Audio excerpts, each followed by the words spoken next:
На какво се дължи това, че главата ти е пълна каша?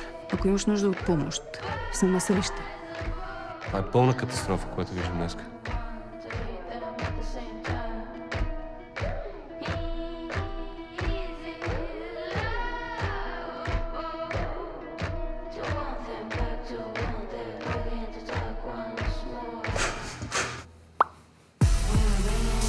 Махай се.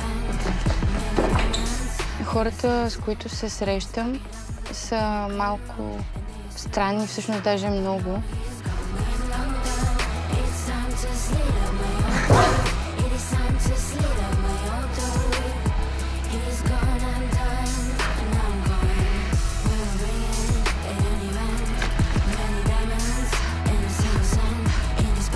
Аз не ви представих всъщност Сара и Алина.